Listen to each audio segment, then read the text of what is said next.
Thank you so much for having me here, particularly Tonde.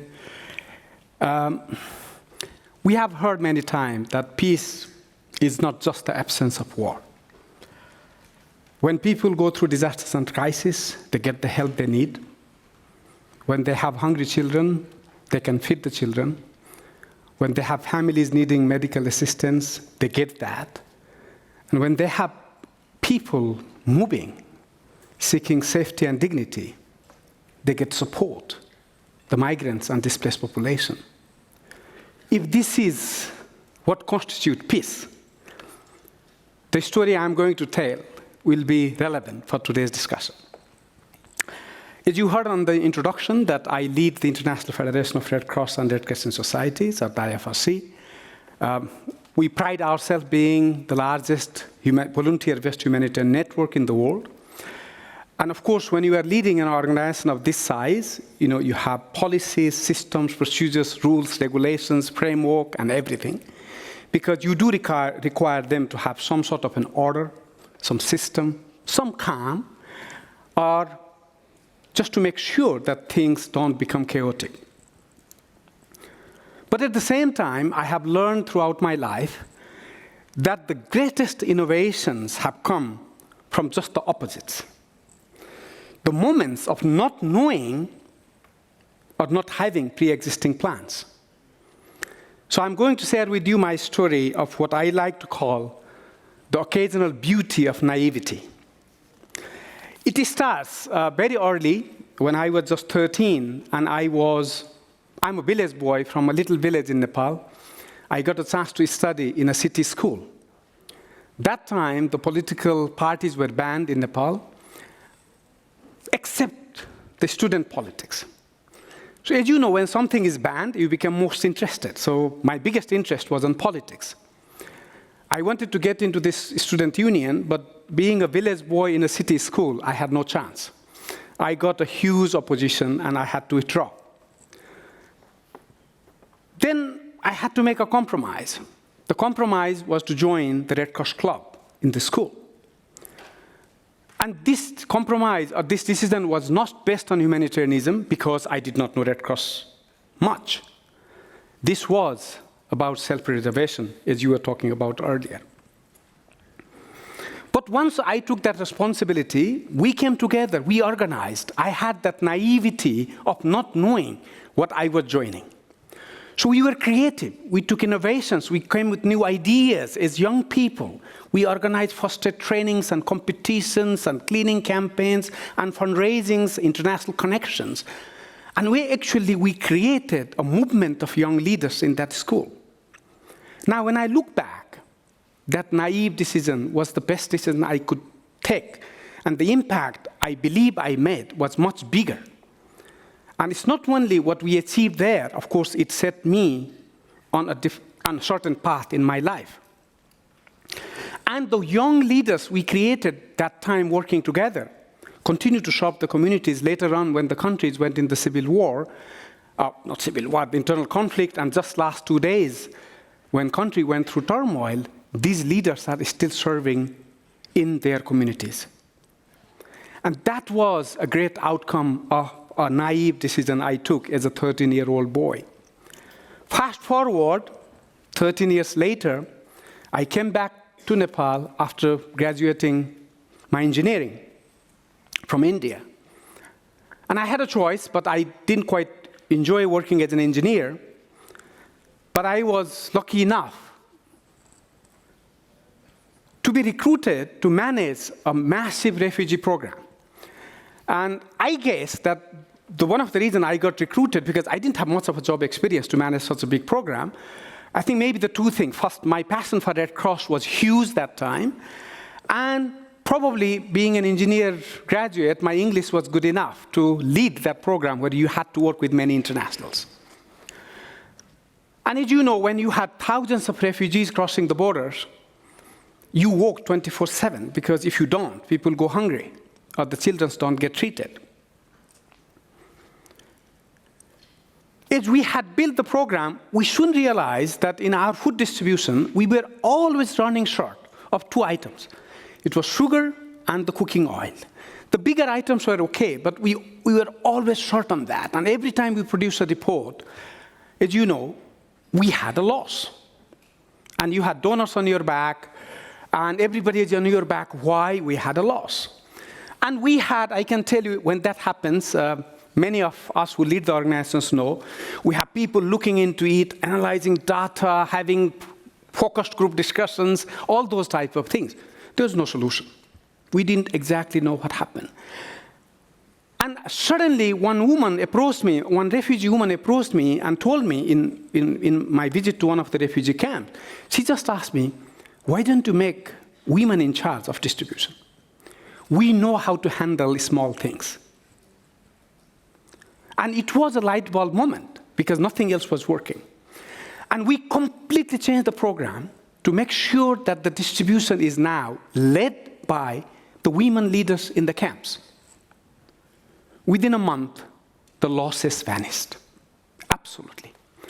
So I had the naivety to listen to a refugee woman I did not know. And I had the courage to believe, and I had the courage to trust her. And by handing over the responsibility to the women leader, we truly empowered the local action. And this was long before the localization became cool. Now the localization is cool everywhere. And that set a massive campaign in the refugee camps where the women started leading not only the distribution, but many social work. And that's a transformation, and some of those women leaders now resettled in the third countries still stay in touch with me, and that's the biggest pride I could see. The change that came about in the camps was incredible. So my naivety to listen and my courage to trust transformed the work in the refugee camps. Then later on, I had a chance, or I had an offer to actually in 2 countries, few years later. One was in Sri Lanka, one is in Tajikistan. And because that time there was a civil war in Sri Lanka, and this was on the news in Nepal all the time, I got a sense from my mother that she was not quite happy that I would take that job. And I could not go against the wish of my mother. So I took Tajikistan because my mother didn't know where Tajikistan was. And my mother's naivety landed me in a country which was in the middle of the civil war. And that naivety of my mother set me in a different path. And we did many programs there, but one of the programs which I remember was running a soup kitchen where we were feeding 6,000 isolated elderly, most of them women. And this used to be, of course, the soup kitchens. As we know it, people go to eat the soup. But by working with the elderly there, they transformed those soup kitchens from just a place to eat to a community center. We had celebration of birthdays, and actually we even had some lobby stories at the age of 80s and 85 years, and actually we had some weddings there. So again, trusting the people themselves to take charge of the soup kitchens completely changed them from being a passive recipient of food to a beautiful community center where people came together. And actually at that age they thrived. And many of those people who always told me that we feel because our children left us. And now what is happening in these community centers allows us the peace of mind before we die. That was the peace they were looking for, although the country was in civil war. But the peace that mattered to them was the peace of mind before they left this earth. And this has been an incredible experience for me to learn as a young manager that actually this isolated elderly, which were the passive recipient, actually could take charge of their own life and develop inner peace. And this is something, which I sort of got inspired that time, a quote from John Lennon when he said that, peace is not something you whisper. It's something you make, something you do, something you are, and something you give away. And that's what I internalize working with those elderlies in those soup kitchens. And that's the lessons I carry with me when I took over as a Secretary General 5 years ago. That was February 2020. Do you remember February 2020? That's the COVID-19 time. That's the COVID-19 time. And again, I had just taken that job, and that was a situation where most of us didn't know what was going on.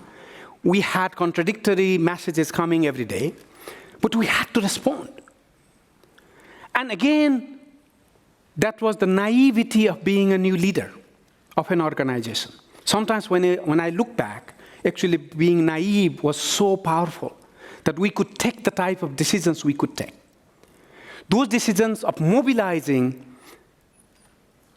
the PPEs for the volunteers, 16 million volunteers, they were being deployed every day outside. Taking decision to put together a supply chain system by cutting through the red tapes that we had built in the organizations and sending millions and millions of PPEs across the world so that the volunteers who actually go out to save others don't die along the way. Similarly, the naivety to ask for 2.5 billion, nobody believed that we could mobilize that. We did mobilize that, and we did spend that, and saving millions and millions of lives. So what happened was that naivety of me being, as a new Secretary General, I believe I could take the type of risk. If I was a more seasoned Secretary General, I would probably have not taken. So these are some of the stories I wanted to share with you, the occasional beauty of being naive. It's not being a messy, unplanned way of doing things, but it's about having that occasional courage to take innovative decisions, taking risk for the sake of human well-being. Now, let me leave with you with a naive vision, as we talked about so much naivety today. That naive vision is, imagine a world, and of course I'm biased, I talk about Red Cross Red Crescent. And let's imagine a world where the emblems of Red Cross Red Crescent are no longer the symbols of emergency, but they are the symbols of enduring peace. Where our ambulances stay idle and our emergency shelters are actually empty. Because we collectively as a humanity have taken a different path. That's the naive vision I want to share with you. Thank you so much.